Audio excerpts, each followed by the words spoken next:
It's fitting that we're here in our nation's capital, Washington, D.C., to be able to have an incredible person to come out and talk to you today is something we're very proud of.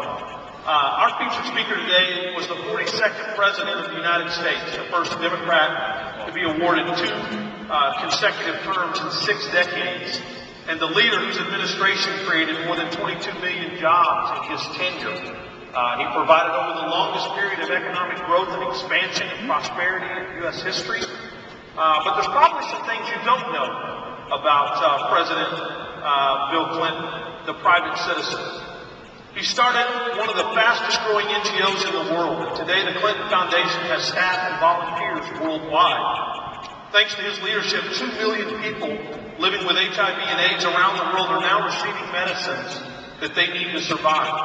The Clinton Global Initiative has brought together thousands of world leaders, top business executives, Nobel Peace Prize winners, and innovative thinkers to take action to solve some of the world's most pressing problems. To date, CGI members have made 1,700 commitments valued at $57 billion, which have already impacted over 220 million lives in 170 countries. 40 cities are working with the Clinton Climate Initiative to reduce their carbon footprint and make significant impacts on the fight against global climate change.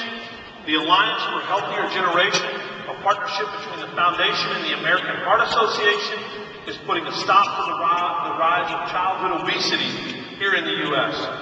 Alongside former President George W. Bush, President Clinton helped to raise more than $130 billion to help people along the Gulf Coast to recover from Hurricane Katrina.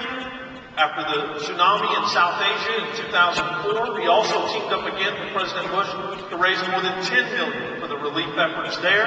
He served as the UN envoy for the tsunami recovery, overseeing the region's efforts to build communities to back up better than they were before the wave that swept them away.